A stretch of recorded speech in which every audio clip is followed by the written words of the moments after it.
जाता जाता त्यांनी एक शब्द सांगून गेले, आज आम्ही थांबतो पण परवा परत 11 वाजता येतो. परत 11 वाजता येऊन तुझं ते राहिलेलं घर पण पाडणार असा मला दम दिला. त्या माझ्या गायी तुम्ही घेऊन जा. मला त्या गायीचं सण होत नाही ते पाहणं. तालुक्याच्या शेतकऱ्यांना, माझी शेतकऱ्यांना एक नोटीस काढली की तुम्ही सगळ्यांनी प्रांत ऑफिसला या.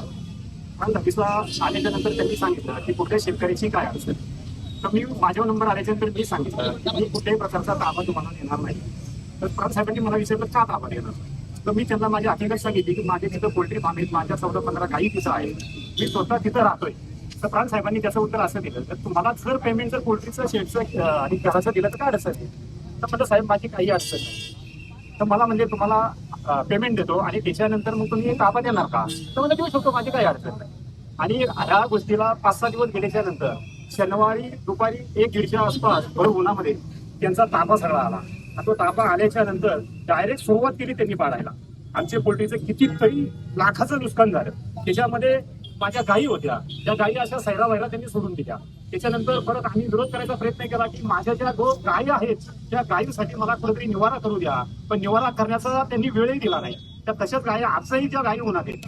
जाता जाता त्यांनी एक शब्द सांगून गेले, आज आम्ही थांबतो पण परवा परत 11 वाजता येतो.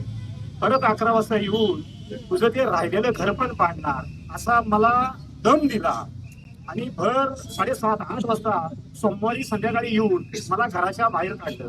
आम्ही कुठलंही सामान घराच्या बाहेर न काढता त्यांच्या कर्मचाऱ्यांनी 50 कर्मचाऱ्यांनी आमचं अक्षरशः इकडं तिकडं सगळं सामान विकून दिलं आणि आम्हाला घराच्या बाहेर काढून माझं घर पाडलं. आता आम्ही करायचं काय. ही माझी 2 पोरं आहेत, माझे 95 वर्षाचे वडील, आम्ही जायचं पुढं.